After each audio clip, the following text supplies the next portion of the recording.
بسم اللہ الحمد للہ والصلاة والسلام علی رسول اللہ محمد بن عبد اللہ وعلی آلہ واصحابہ ومن والاه اما بعد فاعوذ باللہ من الشیطان الرجیم بسم اللہ الرحمن الرحیم رب اشرح لی صدری ویسر لی امری واحلل عقدۃ من لسانی یفقہوا قولی۔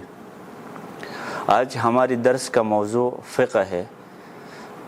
فقہ کے ٹاپک کے بارے میں ہم بات کریں گے۔ تو سب سے پہلے فقہ کی لغوی اور اصطلاحی تعریف کیا ہے؟ قرآن مجید میں اگر دیکھا جائے تو اللہ سبحانہ و تعالی نے فقہ کا مادہ استعمال کیا، یہ روٹ فہم کے معنی میں بھی استعمال ہوا ہے۔ تو راجح یہ ہے کہ فہم اور فقہ میں کوئی فرق نہیں ہے۔ فہم کا مطلب ہے یعنی کسی چیز کو سمجھنا۔ تو رب اشرح لی صدری ویسر لی امری واحلل عقدۃ من لسانی یفقہوا قولی۔ یفقہوا قولی کا مطلب یہ ہے کہ یفہموا قولی، کہ یہ میرے بات کو سمجھے۔ اور بعض علماء نے فقہ اور فہم کے درمیان یہ فرق بیان کیا ہے کہ فقہ دقیق امور کے سمجھنے کو کہا جاتا ہے اور فہم جلی امور، کیونکہ مسائل دو طرح کے ہوتے ہیں نا، کچھ مسائل ظاہری مسائل ہے جو عوام بھی سمجھتے ہیں اور علماء بھی سمجھتے ہیں، اور کچھ مسائل ایسے ہیں جو دقیق امور ہے۔ لیکن یہ فرق صحیح نہیں ہے، کیونکہ شعیب علیہ السلام نے تو ایک جلی امر کی طرف دعوت دی تھی نا۔ ایک ظاہری امر تھا، وہ یہ کہ اللہ تعالیٰ کو ایک مانو اور شرک سے بچو، یہ ایک ظاہری امر ہے جو عوام بھی اس کو سمجھتا ہے۔ ایک بچہ بھی یہ سمجھتا ہے کہ شرک نہیں کرنے چاہیے۔ تو انہوں نے کہا تھا کہ یا شعیب ما نفقہ کثیرا مما تقول، ہم نہیں سمجھتے۔ تو ادھر فقہ امر دقیق سمجھنے کے معنی میں نہیں ہے بلکہ فہم کے معنی میں ہے۔ تو یہ تو فقہ کی لغوی تعریف ہے۔ فقہ کی اصطلاحی تعریف کیا ہے؟ کہ معرفت الاحکام الشرعیہ العملیہ بادلتها التفصیلیہ، اور یہاں سے پھر فقیہ اور اصولی کے درمیان بھی فرق سمجھ آتا ہے۔ اصولی کا کام اجمالی دلائل بتانا ہوتا ہے۔ جو اصول فقہ کے علماء ہے وہ اجمالی دلائل بیان کرتے ہیں کہ امر وجوب کے لیے ہوتا ہے، نہی تحریم کے لیے ہوتا ہے، اور فقیہ تفصیلی دلائل بیان کرتے ہیں۔ مثلا فاتحہ خلف الامام کا جو مسئلہ ہے، احناف کا مذہب یہ ہے کہ امام کے پیچھے فاتحہ نہیں پڑھنی چاہیے۔ تو جو فقہاء احناف ہے وہ تفصیلی دلائل ذکر کرتے ہیں۔ معرفت الاحکام الشرعیہ، ایک حکم شرعی سمجھنا، فقیہ کا کام یہ ہوتا ہے کہ حکم شرعی کو سمجھے تفصیلی دلائل کے ساتھ، کہ اس مسئلے کی یہ دلائل ہے۔ تفصیلی دلائل وہ 5 دلائل بھی ہو سکتے ہیں، 10 دلائل بھی ہو سکتے ہیں، 15 بھی ہو سکتے ہیں، 20 بھی ہو سکتے ہیں۔ تو یہ معرفت الاحکام الشرعیہ العملیہ، یعنی عملیہ کا مطلب یہ ہے کہ عقیدے کے ساتھ اس کا تعلق نہ ہو۔ تو اس لیے عقیدے کی جو کتابیں ہیں یا جو علماء عقیدوی مسائل ڈسکس کرتے ہیں ان کو فقہاء نہیں کہا جاتا۔ فقہاء الگ ہے، اور جو توحید کے مسائل، توحید کی کتابیں بھی الگ ہے۔ اگر کہ امام ابو حنیفہ رحمہ اللہ نے اپنے کتاب جو عقیدے کے بارے میں اس کا نام الفقہ الاکبر رکھا، تو ٹھیک ہے، شریعت میں عقیدے کے مسائل پر بھی فقہ کا اطلاق کیا جا سکتا ہے، لیکن فقہاء کا اصطلاح یہ ہے کہ فقہ کا اطلاق عقیدے کے مسائل پر نہیں کرتے۔ تو یہ معرفت الاحکام شرعیہ العملیہ۔ پھر اس علم کے اگر نشأت کے بارے میں ہم بات کریں کہ یہ علم کب سے پیدا ہوا تھا، نشأت یعنی کب سے پیدا ہوا تھا، اس کے لبنات کب سے تھے، یعنی اس کی جو بنیادیں تھی، کیا وہ رسول اللہ، ظاہر ہے کتابیں تو بعد میں لکھی گئی ہے۔ تو جیسے ہم نے کل کے درس میں کہا تھا کہ ایک علم پہلے موجود ہوتا ہے اور تدوین بعد میں ہوتا ہے۔ علم کا وجود تدوین کے اوپر مقدم ہے۔ تو فقہ کا علم اس وقت سے ہے جب سے اللہ سبحانہ و تعالی نے قرآن مجید نازل کیا تھا، کیونکہ قرآن مجید فقہ کی کتاب ہے۔ بعض لوگ کہتے ہیں آپ کی فقہ کی کتاب کون سی ہے؟ تو سب سے پہلے فقہ کی کتاب قرآن مجید ہے، اور اللہ سبحانہ و تعالی جس پر خیر کا ارادہ کرے یفقہہ فی الدین۔ اور اللہ نے یہ بھی کہا تھا کہ فرض عین جہاد میں بھی سب مسلمان نہ نکلے، فلولا نفر من کل فرقۃ منہم طائفۃ لیتفقہوا فی الدین، کچھ لوگ دین کا فقہ حاصل کرے۔ تو صحابہ بھی فقہ حاصل کرتے تھے، اور نبی صلی اللہ علیہ وسلم بھی فقیہ تھے، اور اللہ سبحانہ و تعالی نے بھی فقہی مسائل نازل کیے جس کو فرعی مسائل بھی کہا جاتا ہے۔ یعنی نماز کے بارے میں کتنے آیات قرآن مجید کے اندر جن کو آیات الاحکام بھی کہا جاتا ہے۔ آیات الاحکام قرآن مجید میں سب سے پہلے مقاتل ابن سلیمان نے 500 آیات نکالی تھی، یعنی قرآن مجید میں 500 آیات ان کے نزدیک ایسی تھی جو فقہی مسائل کے متعلق ہے، یعنی نماز، روزہ، زکوٰۃ، ان چیزوں کے متعلق ہے۔ لیکن بعد میں علماء جیسے ابن العربی المالکی ہے، ہر مذہب میں پھر ایک کتاب لکھی گئی ہے آیات الاحکام میں۔ جیسے فقہ شافعی میں آیات الاحکام میں کیا ہراسی کی کتاب ہے آیات الاحکام، اور احناف میں الجساس کی کتاب ہے آیات الاحکام کے نام سے۔ اور فقہ حنبلی میں زاد المسیر ہے ابن الجوزی کی، اور باقی مالکی فقہ میں ابن العربی کی کتاب ہے۔ تو یہ جو آیات الاحکام کی تفاسیر لکھے، جیسے نیل المرام صدیق حسن خان کی کتاب ہے، اور اسی طرح صابونی کی کتاب بھی ہے۔ تو یہ جتنی کتابیں آیات الاحکام کے بارے میں لکھی گئی ہے، قرآن مجید سے مستخرج فقہ ہے۔ تو فقہی مسائل سب سے پہلے ہم قرآن مجید، اس سے پتہ چلتا ہے کہ اس علم کی بنیاد اس ٹائم سے ہے جب اللہ سبحانہ و تعالی نے قرآن مجید نازل کیا۔ تو قرآن مجید فقہ کی کتاب ہے۔ اس کے بعد پھر رسول اللہ صلی اللہ علیہ وسلم کی جو احادیث ہے اس میں بھی فقہ موجود ہے۔ تو فقہ کا مصدر سب سے پہلا قرآن ہے، اور اس کے بعد رسول اللہ صلی اللہ علیہ وسلم کے احادیث ہے۔ اور نبی علیہ السلام کے زمانے میں بھی صحابہ اجتہاد کرتے تھے، رسول اللہ صلی اللہ علیہ وسلم خود بھی اجتہاد کرتے تھے، اور اجتہاد یہ قیاس ہے، اور قیاس فقہ کا ایک اہم جز ہے۔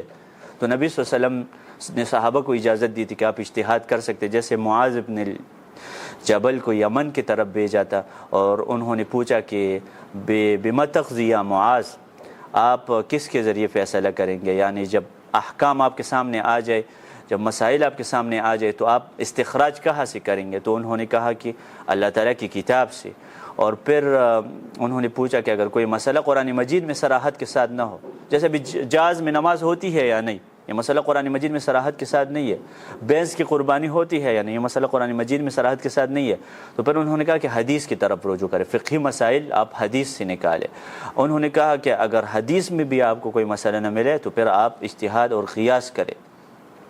تو قیاس یہ جائز ہے، اور قیاس تو اس لیے فقہا کے لیے اور مفتین کے لیے امام ابن القیم رحمہ اللہ نے ایک مستقل کتاب لکھی ہے، کیونکہ ایک فتویٰ اور فقہی مسائل کا استخراج کرنا یہ ہر بندے کا کام نہیں ہے۔ اس میں ایک تو احتیاط کرے، کیونکہ آپ اللہ کی طرف سے سائن کر رہے ہیں۔ تو اس لیے امام ابن القیم نے اس کتاب کا نام یہ رکھا اعلام الموقعین عن رب العالمین، یا اعلام الموقعین عن رب العالمین، یعنی جو بڑے بڑے علماء تھے جو سائن کرتے تھے اللہ تعالیٰ کی طرف۔ اس میں لکھا ہے کہ کئی صحابہ مفتی تھے، بہت سارے صحابہ مفتی، بلکہ انہوں نے تو کہا کہ سب سے پہلا مفتی اللہ سبحانہ و تعالی، وَيَسْتَفْتُونَكَ قُلِ اللَّهُ يُفْتِيكُمْ فِي الْكَلَالَةِ، اللہ تمہیں فتویٰ دیتے ہیں۔ تو فتویٰ کا کیا مطلب ہے؟ فقہی مسائل کا استخراج کرنا، اور فتویٰ یہ فتح سے ہے، فتح کا مطلب ہے قوی، کیونکہ فقیہ جب کوئی مسئلہ کا استخراج کرتے وہ دلائل کے ساتھ کرے گا، اپنے فتویٰ کو دلائل کے ساتھ مضبوط کر دے گا۔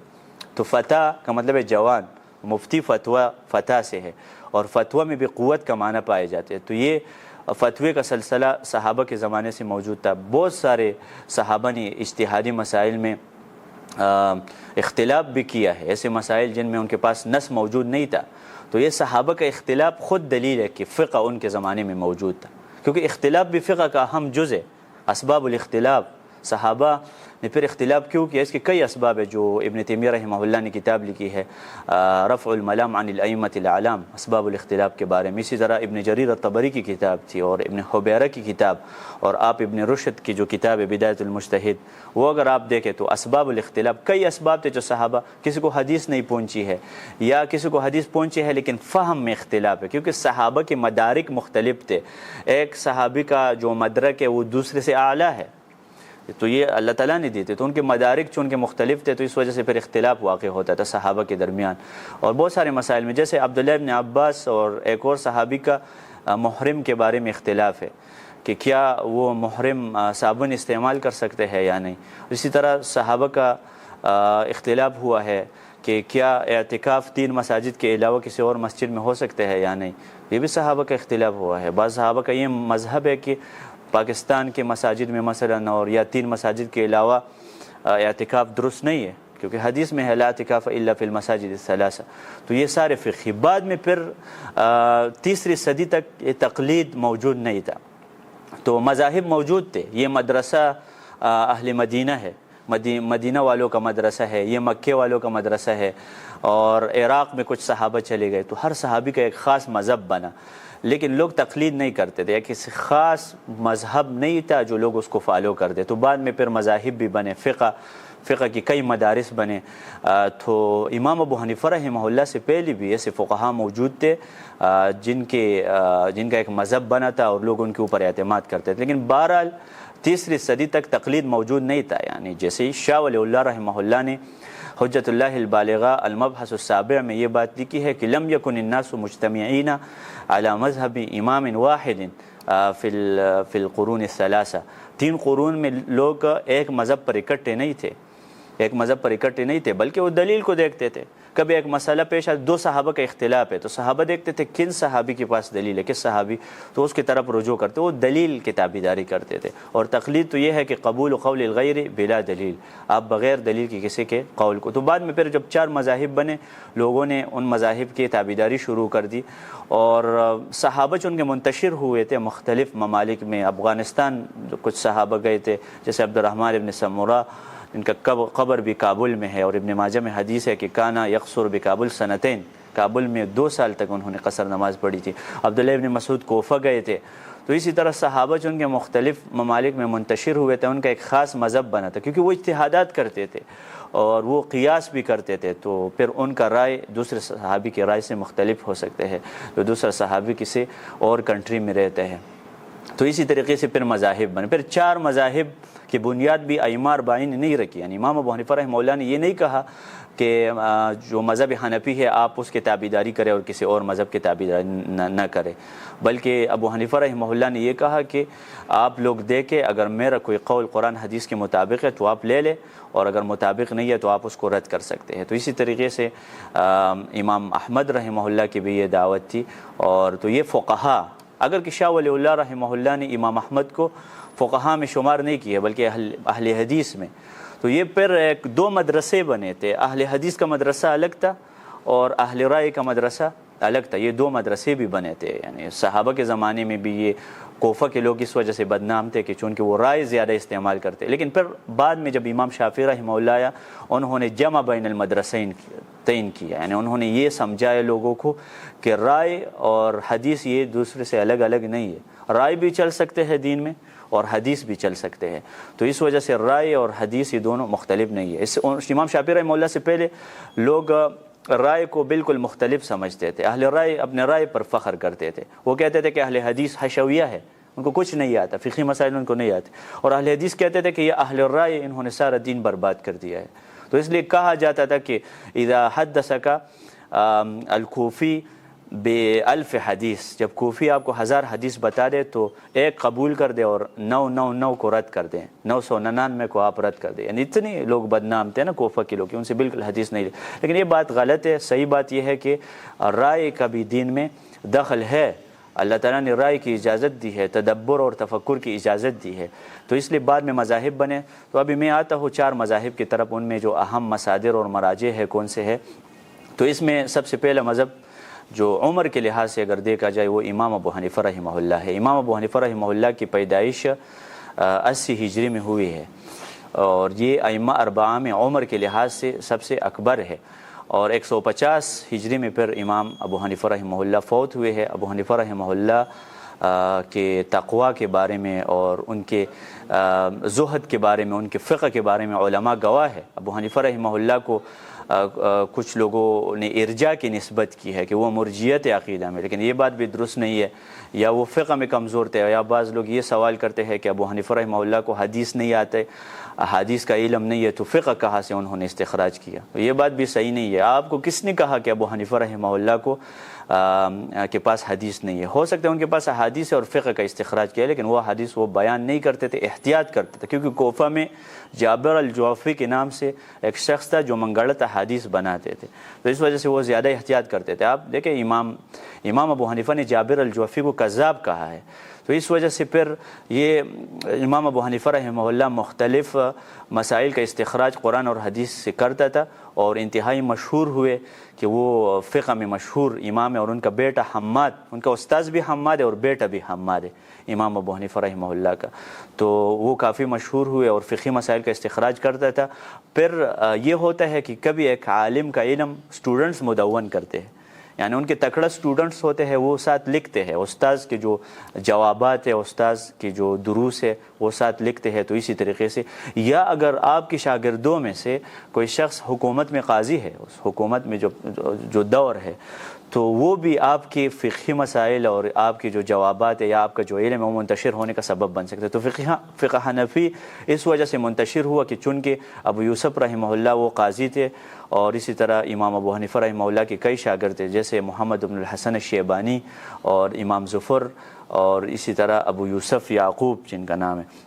تو ابو یوسف کو امی نے منع کیا تھا کہ ابو حنیفہ کے درس میں نہیں جانا، کیونکہ آپ نے پیسہ کمانا ہے۔ ابو حنیفہ رحمہ اللہ نے 17 سال ان کے ذمہ داری لی تھی کہ وہ اس کے اوپر خرچہ کرے گا، ابو یوسف کے اوپر خرچہ کرے گا اور وہ علم حاصل کرے۔ تو اسی طریقے سے پھر ابو یوسف اور ظفر اور ان ائمہ کے درمیان پھر اختلاف بھی ہوا۔ یہ نہیں ہے کہ ابو یوسف نے تمام مسائل میں ابو حنیفہ رحمہ اللہ کی تابعداری کی ہے، بلکہ ظفر اگر آپ دیکھیں نا، ظفر ابو حنیفہ رحمہ اللہ کا شاگرد ہے، وہ کئی مسائل میں ابو حنیفہ رحمہ اللہ کے ساتھ اختلاف کرتے ہیں، جیسے ہاتھ کونیوں تک دھونا ہے یا کونیوں کو بھی ساتھ شامل کرنا ہے۔ ابو حنیفہ رحمہ اللہ اور سب محدثین کا یہ مذہب ہے کہ کونیوں کو شامل کرنا ہے، لیکن امام ظفر کا یہ مذہب ہے کہ الی المرافق کا مطلب یہ ہے کہ کونیوں تک ہے، اس کو شامل نہ کرو، جیسے ثم اتم الصیام الی اللیل، جی یہاں پر غایت الامتداد اور غایت الاسقاط یہ جو قاعدہ ہے اصول شاشی میں۔ تو اس طریقے سے پھر ابو حنیفہ رحمہ اللہ کا مذہب یہ مروج ہوا، اور بعد میں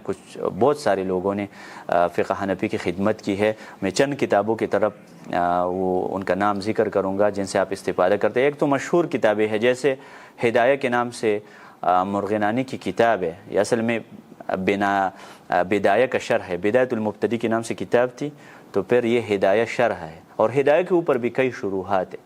تو ہدایہ فقہ حنفی میں ایک کتاب ہے، لیکن کیا ابتدائی طالب علم کو ہدایہ پڑھنی چاہیے؟ نہیں، بلکہ احناف کے مذہب میں اگر آپ نے تدریجاً جانیں، تمذہب کا ہم سب قائل ہیں۔ عبدالسلام شعیر کا لیکچر ہے اس حوالے سے کہ ایک تقلید ہوتا ہے، ایک تمذہب ہوتا ہے، دونوں میں فرق ہے۔ تو تمذہب کا تو ہم سب قائل ہیں، حتیٰ کہ سلفی لوگ بھی اپنے مدارس میں تمذہب کرتے ہیں، یعنی فقہ حنفی پڑھ کے پھر آگے جاتے ہیں۔ آپ تحقیق کے درجے تک بھی پہنچتے ہیں نا، تو آپ کو تمذہب اختیار کرنا، تمذہب ایک مذہب کی کتابیں پڑھیں۔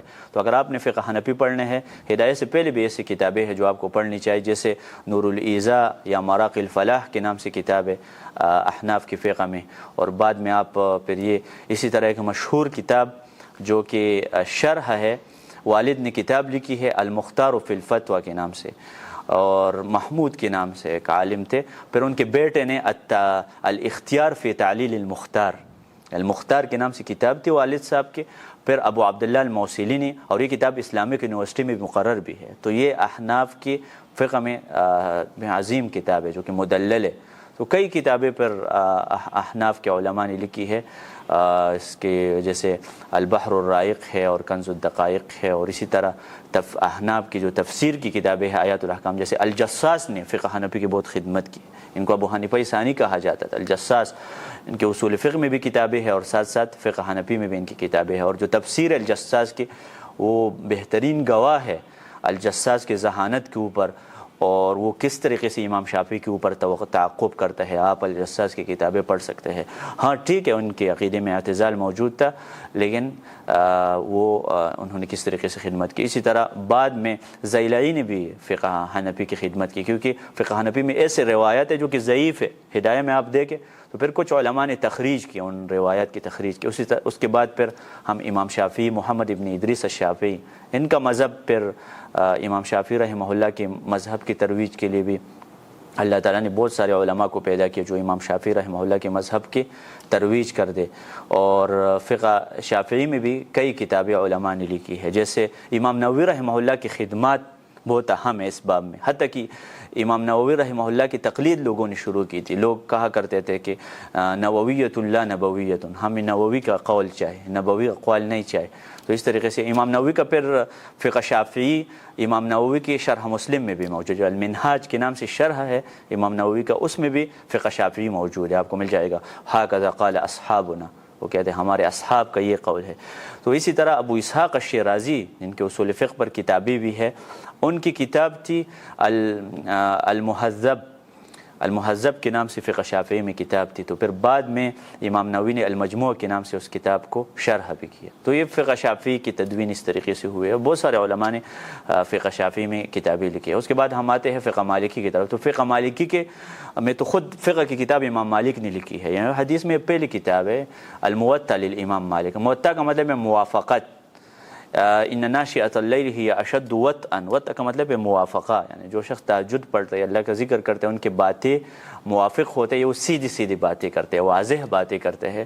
تو یہ وطء کا، کیونکہ امام مالک نے جب یہ کتاب لکھی تھی، اور امام مالک وہ عالم ہے جن کے بارے میں نبی صلی اللہ علیہ وسلم نے خوشخبری سنائی تھی کہ یوشک ان یضرب الناس اکباد الابل فیاتون الی المدینہ فلا یجدون الا عالم المدینہ، کچھ لوگ آئیں گے قریب اور مدینہ میں ان کو صرف ایک عالم ملے گا جو کہ امام مالک ہے. انہوں نے یہ کتاب لکھی تھی کسی بادشاہ کی طلب پر، اور پھر یہ بھی فقہ کی کتاب ہے، فقہی آراء بھی امام مالک کی. تو پھر اس کتاب کی خدمت ابن عبد البر نے اس زمانے میں کیا ہے. دیکھیں اس کتاب کے دو جوانب ہیں، ایک اسنادی جانب ہے اور ایک متن کا جانب ہے، کیونکہ حدیث کی جو کتاب ہوتے ہیں سند ہوتے ہیں اس یا جو حدیث کا متن ہوتے ہیں. تو ابن عبد البر نے دونوں خدمات کی، ایک کتاب لکھی الاستذکار کے نام سے اور ایک کتاب لکھی التمہید کے نام سے. اور ان دونوں کتابوں میں انہوں نے فقہی مسائل موطا کے ڈسکس کی، شرح کیا. اگر کہ بعد کے علماء نے موطا امام مالک کے بہت سارے، اور امام مالک نے یہ کہا بھی تھا کہ ما کان للہ یبقى، جو اللہ کے لیے ہے وہ باقی رہے گا.